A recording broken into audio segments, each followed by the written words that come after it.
आज मैं आपको पूरा बताऊंगा क्यों इंडिया बेस्ट है। जिसने भी आपको बोला है मार्केट में बहुत सैचुरेशन है, तो असली फैक्ट क्या है, असली ग्लोबल फैक्ट क्या है। और मैं आपको बता दूं, आज की डेट में हमारी स्थिति ये है कि यदि 100 MLM कंपनी से इन्विटेशन आ रहा है तो हम सिर्फ 5 में जा रहे हैं जिन पे हमको भरोसा।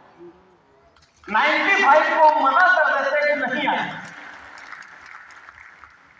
यहां पर आके खड़े हैं, मतलब मान के चलना कि मन के अंदर कुछ परसेंट का भरोसा कंपनी पर है, प्रोडक्ट। तो आज आपको मैं बताता हूं ये कहानी। मैं जब MLM के प्रोग्राम्स में आता हूं, मैं ना महज मुंह से भाषण नहीं देता, मैं यहां से भाषण यहां।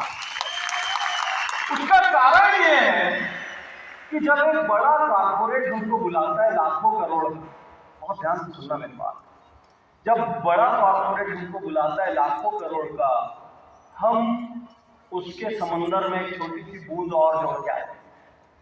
लेकिन इस वक्त इस हॉल में जो लोग बैठे हैं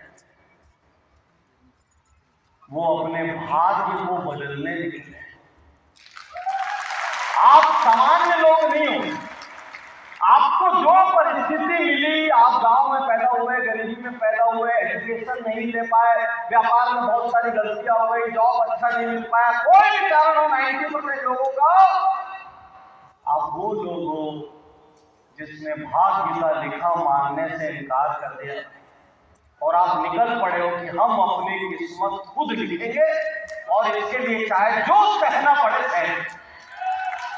आप योद्धा हो, वो सीमा पे सैनिक लड़ रहे हैं और आप यहाँ पे अपने घर, अपने शहर, अपनी इज्जत, अपनी आने वाले भविष्य की लड़ाई आप यहाँ पे लड़ रहे हैं।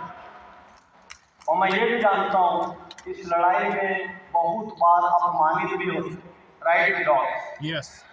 बहुत बार हिम्मत टूटती है, राइट की रॉन्ग। यस।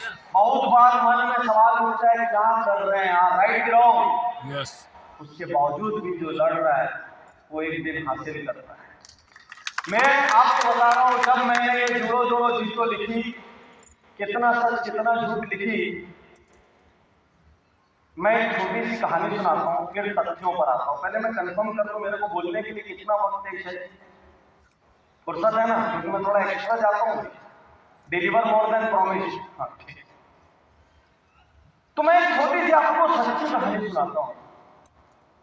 2004 में मेरे को एक स्पीच करने होता है, सच्ची कहानी सुना रहा हूँ, किसी बुक का हिस्सा नहीं है, बाद में अभी इंग्लिश बुक लिखी उसका हिस्सा है। एक स्पीच करने होता है, मध्य प्रदेश के किसी शहर में मैं गया, मेरा स्पीच हुआ। वो सिंपल मोटिवेशनल स्पीच था, MLM का प्रोग्राम, डायरेक्ट सेलिंग का प्रोग्राम नहीं था। उसके बाद काफी लोग बुक बाहर से लेके आ रहे थे, कुछ उस वक्त एक आध पुस्तक लिख दी थी, कोई फोटो खिंचाने आ रहा था, सेल्फी के लिए आ रहा था, दिस दैट। बंद कर दूं भाई दोस्त, वो वीडियो बड़ा बंद था, थोड़ी देर कैमरा बंद कर दो, प्राइवेट कहानी है। तो जितने लोग भी रिकॉर्ड कर रहे हो प्लीज ये कहानी में शेयर मत करना, क्योंकि आप वो व्यक्ति बहुत बड़ा लीडर है देश का, ना कंपनी का नाम नहीं लूंगा ना व्यक्ति का नाम लूंगा, ठीक। तो एक युवा वहां पे खड़ा हुआ था, हार्डली 22 साल की होगी, और वो लगातार एकटक मेरे को घूरे जा रहा था। अब लोगों की भीड़ फोटोग्राफ सब हो गए, मैं जाने लगा और अचानक वो मेरे पास आके बोलता है, पाटनी सर मेरे को आपसे कुछ पूछना है। मैं आपको कहानी में लेके जा रहा हूँ, कहाँ से शुरुआत। पाटनी सर आपसे मेरे को कुछ पूछना है। मैंने बोला भाई मेरा तो यार जाने का टाइम हो गया, तुम आधा पौन घंटे से यहाँ खंबे पे टिक के मेरे को घूरे जा रहे हो, आ जाते इतनी देर। बोले नहीं सर हिम्मत नहीं हुई। तो मैं बोला मैं लेट हो जा रहा हूँ, मेरी फ्लाइट का वक्त था। तो सामने वाला मेरे से एक लाइन बोलता है कि पाटनी सर यदि आपने मेरा जवाब नहीं दिया या मेरे को रास्ता नहीं मिला तो हो सकता है मैं सुसाइड कर दूं। मैं बोला भाई हम लोग तो जिंदा करने के पैदा हुए, मारने का डिपार्टमेंट हमारा तो है नहीं, और ये आइटम भी एकदम डिफरेंट है, सीधा बोल रहा है सुसाइड कर दो। तो मैंने बोला कि एक काम करो, तुम गाड़ी में आके बैठो और मेरे साथ एयरपोर्ट चलो, एयरपोर्ट पे बात करो। रास्ते तक बात होते रही, बहुत ध्यान से सुनना कहानी। उस युवा ने मेरे से बोला कि सर मेरे पिता की 4 बेटियां हैं और पहले बेटे का एक बहुत माहौल होता था, बेटा बेटा बेटा लोग चाहिए था, तो बेटा और बेटी सब एक बराबर हो गया। तो बोले मेरे पिता ने सिर्फ एक लड़का पैदा करने के लिए 2 बेटियों का दूध जाना था, फिर 3 4 करते रहे, फाइनली मेरा जन्म। और मेरे पिता खुशी में इतना पागल हो गए कि उसके बाद उन्होंने पूरे आसपास के 10-12 गांव को खाना खिला दिया, पार्टी दे दी, कर्जा लेके सब कुछ कर दिया। मैंने बोला फिर? बोले उसके बाद मेरे पिता का देहांत हो गया। मैंने बोला फिर?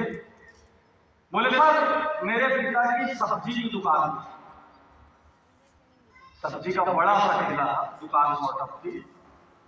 बोले सर घर में और कोई कमाने वाला था नहीं, तो धीरे धीरे दुकान छोटी होती गई, बिकती गई, साइज कम होती गई और सब मेरे को बोलते थे तू ही लड़का है, तू ही करेगा, तू ही लड़का है, तू ही परिवार चलाएगा।